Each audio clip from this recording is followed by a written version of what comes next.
In today's video, I'm going to be putting together the ultimate 4K gaming and productivity PC build. A system that really can do it all, whether you're playing the latest AAA titles at ultra settings or doing a bit of streaming or editing, this system should have you covered. It's a build with some really interesting parts, including an update to one of the best coolers we've ever tested here on the channel, and a brand new case from Cooler Master that actually looks really interesting. I'll be showing you guys the whole build process from start to finish. I've broken it. Oh, talking about my component selection and why I made those choices. Cooler Master! Come on! Before, of course, looking at all of those benchmarks later on in terms of both gaming and a little bit of productivity too. So without any further ado, let's dive into it after a quick word from today's video sponsor.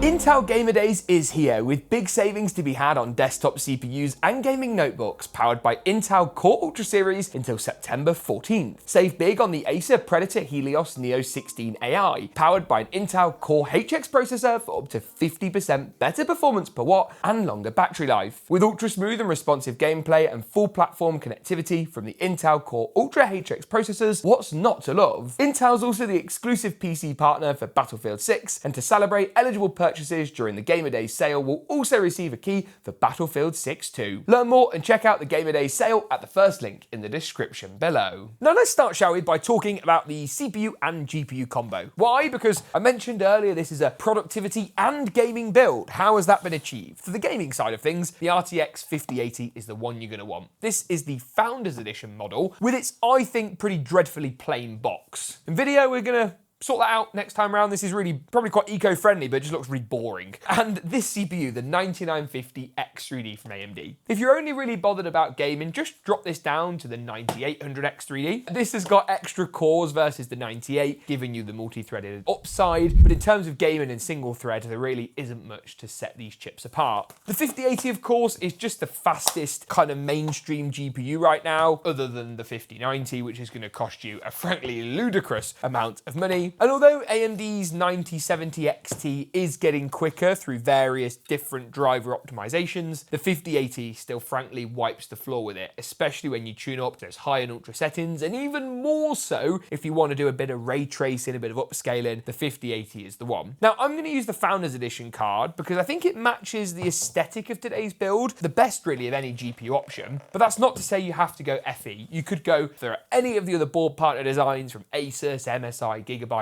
Zotac, etc., and it's still going to look really rather nice. The Ryzen 9950X3D is a chip that requires good cooling. I wouldn't say it's unnecessarily hot, but because of the power consumption and the pure number of cores, you do need to take cooling seriously to get the most out of this CPU. This right here is the Cooler Master 360 Atmos 2, and I was actually quite interested to get this in because when we tested the original Atmos, we were very, very impressed with the performance on offer. Cooler Master are a brand that we just haven't heard much from recently, and we've wanted to cover their products on the channel, but they haven't really released anything, and now they've released everything all at once, and this cooler is part of that, really. It's not sponsored, they've not paid for this video in any way, shape or form, just genuinely very, very interested to see how this stuff performs.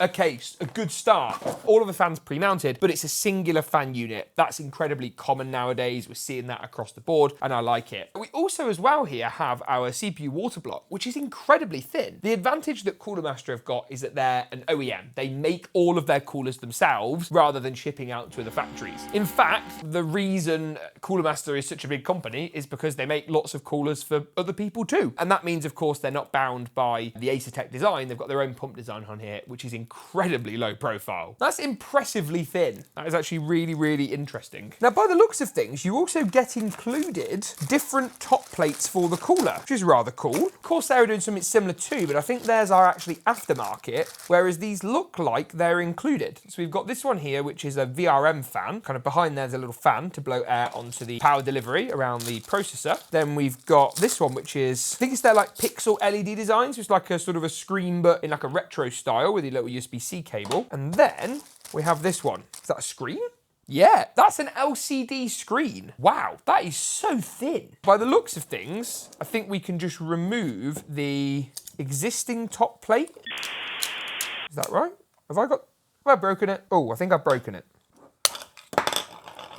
I've broken it. Oh, I actually broke it. Oh, Cooler Master, that's going to need a different fixing mechanism because I can't be the only one that thought that was a pull tab. It's not a pull tab, it's just a trendy label thing. So I think what happens is, yes, no, actually, okay, right, I've figured out what's gone wrong. So this default Cooler Master plate is meant to have this little magnetic backing on, but the adhesive you've used, Cooler Master, is not good enough. So what should really happen is the top plate should sit on normally, and then you can take it off and you can put on any of these other plates, which actually, to Cooler Master's credit, still makes it really low profile and looks amazing. But yeah, that's gonna need some work, Cooler Master, if you are watching. In terms of which screen, let's go for the Pixel LED. I'll give you some footage later of all of them so you can see them. That's gonna need some work because I guarantee I won't be the only one who's done that. Sticking with the theme for today's build, motherboard-wise, I've gone for this, the MSI X870E Carbon Wi-Fi. Now, this particular motherboard is really rather nice. It is, I guess, fairly high-end. It's not like stupidly expensive. It's not Ace or godlike territory, but you still get loads and loads of expansion. You still get your PCI Gen 5 for your SSDs and graphics card. You still get this really cool switch to lock and unlock the slot. This is way better, by the way, than what you'll find on the Asus boards. I much prefer this solution. The rear I/O is pretty good too, so we've got 2.5 and 5 gig Ethernet. We've got our optical audio out, Wi-Fi 7, loads of high-speed USBs, Type-Cs and Type-As, and an aesthetic that looks just really rather cool. It's also got enough power delivery to comfortably fire up our 9950X3D, and if you're looking to do some productivity on this build, it's got the connections. That's really what you're paying for, is that high-speed I/O, and this board has got that in abundance. Let's talk about RAM and SSD next. RAM, I've gone for this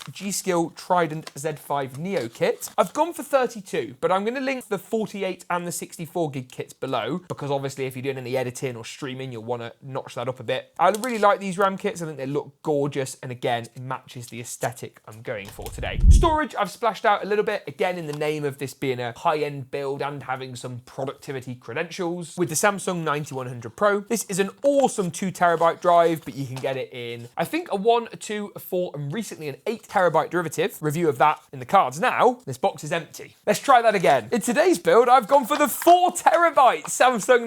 The 4TB is the one I've got to hand. Just pick up whatever makes most sense for you. In terms of speed, I'll pop the differences on your screen now. There's virtually nothing in it. So yeah, 2, 4, 8, depends what your budget allows. The 8 is incredibly expensive, so 2 or 4 is probably where you're going to want to stick. So I'm also going to talk about power as well before looking at the case. This is the MSI MPG A1000GS PCI Gen 5. It's an update to their existing and fairly popular A1000G, and I was shocked the other week when I looked online. I think it was on Newegg. MSI are actually one of the best-selling brands now in the PSU space. They don't OEM their own power supplies, so underneath they're somebody else, but the designs are great value for money, attractive wattages, have good efficiency ratings. This one is 80+ gold and cybernetics gold. Has everything that we need at an affordable price point. So again, kudos to MSI. They've got some really great budget PSUs too. I think it's the A750BN. They have a PCI 5 version that's really affordable. Good to see, and of course, guess it kind of matches. That wasn't the reason I picked it. Picked it because it's good value and cheaper than some of the Corsair options at this price point that I'd otherwise consider. And then finally, the case. Now this right here is the Cooler Master, wait for it, clever name, MasterFrame. So it's the Cooler Master MasterFrame 600. And this is actually quite interesting and fairly exciting. I'm not going to attempt to open this on camera, so let's do some... I have no idea if that worked or looked any good. Hopefully we'll find out. So this thing's pretty interesting. So we've got a full aluminium construction. This thing is, it's heavy, but kind of not as heavy as you might expect, and feels, at least from the outside here, like the build quality is really rather good. Now in terms of the panels, it is toolless, and see, look at this. We've got foam around the edge, which is going to help with the fit and acoustics. Good start. Inside of the case, we've got a nice little power supply shield here. I guess it would look a bit better if it went all the way across, but I think that's to do with the fact this case is adjustable, so there's a little bit of a constraint there. The top panel just pops off like that, and then I'm guessing the rear panel is exactly the same. Again, that feels really lightweight, but actually in terms of the construction, very good. Where this thing gets a bit wacky is the inside. Now, I obviously alluded to that here with the power supply, but there's a huge amount of adjustability and customization you can do on this case. And that's something that out of the box can make the interior look a little peculiar, shall we say. Now, you've got reverse connect motherboard support, so you can actually put your reverse connect motherboards in. We've got here grommets and stuff for our cables. Around the back of the case, we've got this really crazy, like, skeleton-esque design where we've got loads of room to mount things like fans and radiators. You can adjust these through all the various points. My only skepticism with this is how many people are actually going to use it. You actually get support in this case for up to 3 420mm radiators, not necessarily simultaneously, but you could go on the side, the front, and the top. The whole design is open source, which is really cool, so you can really delve into the details and make it your own. And you get like enormous support, 485mm on graphics cards. You can move the power supply to the top of the case. There's loads and loads you can do. But again, as I say, my only skepticism is how many people will use that. You can't fault the design and the engineering effort Cooler Master have gone to, and all the materials and stuff, to me at least, feel pretty good. The motherboard tray, considering how bare bones and skeleton-like it actually is, there's not much give and not much play there. And obviously a lot of it is supported by these rails at the back. So yeah, first impressions, pretty good. Now, the only thing I don't like about this particular model is we've got no RGB fans. We've just got these standard black fans. They're actually okay because they're Mobius fans, so they're decent quality. And you only get support for a 120mm at the rear, which feels a little bit weird to me, which feels like we should be able to fit a 140 at the back. So I think with that, the best thing for me to do is to install the CPU, the RAM and the SSD onto the motherboard, and then get that installed into the case. Now I'm positioning this motherboard in place, I actually think it's a really good aesthetic fit for the build. Please tell me one of the standoffs is Cooler Master! Come on! Oh. Cooler Master, why do you do this? None of the standoffs are raised. You know, some standoffs, I'm going to get some close-ups. They have a little raise, so when you put the motherboard in, it holds it. Cooler Master! Where is it? It's just basic. It's just so basic. There may be a reason for it, but frankly, no reason is acceptable. And yes, the target demographic for this case may be people who have built PCs before. But just because we've built PCs before doesn't mean we don't want little nice easy features, because otherwise we have to do this. Hold the board in, screw it in. Really annoyed me.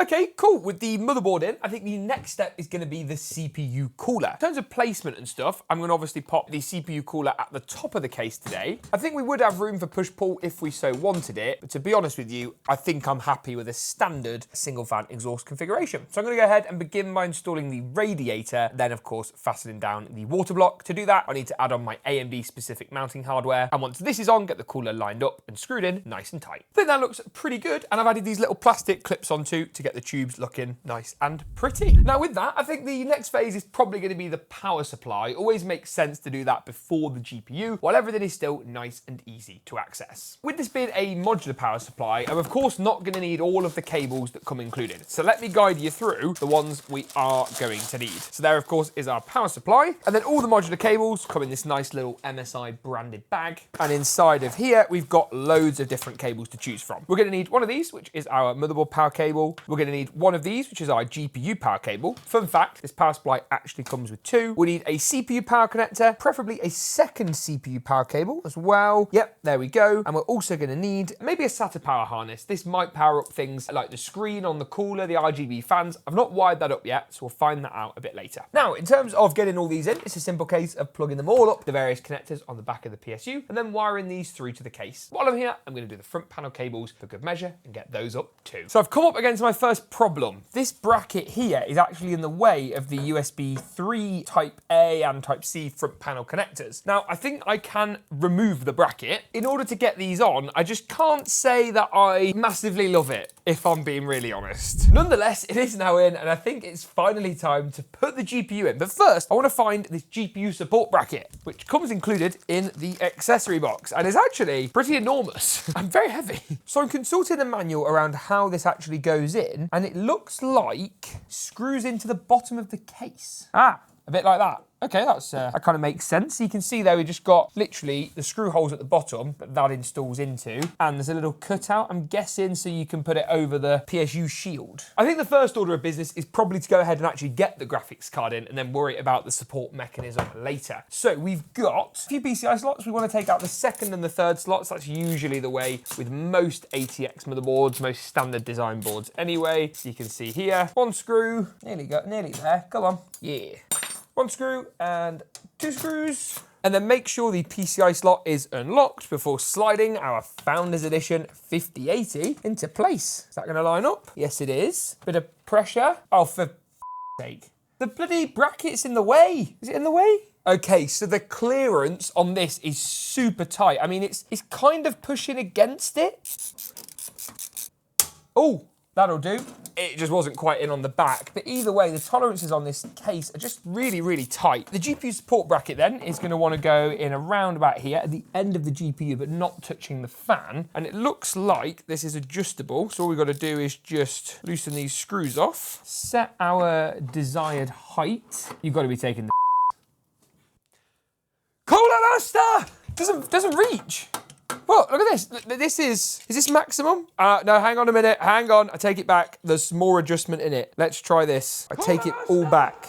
Is that gonna reach? Yes, yeah, see, Cooler Master, I knew you would not let me down here. Totally believed then we had a problem. Anyways, so the good news is the bracket works and the bracket is solid. The only thing is, I just don't love how it looks, if I'm being honest with you. I think it's quite big and quite commanding when we probably could have had something mounted at the back of the case that would have done just as good a job. Let's run the GPU power cable. And again, it's where we run this is a bit complicated because of the cable management on this system, and we can chuck that into the side of the GPU. Now, there's a few things I do still want to do to this case. I need to try and fill it out a little bit more. I'm going to change the built-in fans from black fans to RGB fans. My thoughts on this case before that, though, in lots of ways, it's pretty brilliant. Like, the adjustability, the modularity is really nice. Again, I'm not sure how many people are going to use it, and I'm not a huge fan of a top-mounted PSU, so I didn't want to go that approach in the build today. It just, in some instances, feels a little too complicated for its own good, and I don't know if I'm completely sure who this case is for. This is Cooler Master's new guest headline Halo product, but to me the use case feels niche, and if you're watching this video thinking, should I buy this case? If you like the look of it, yes, but otherwise, I'm not really sure.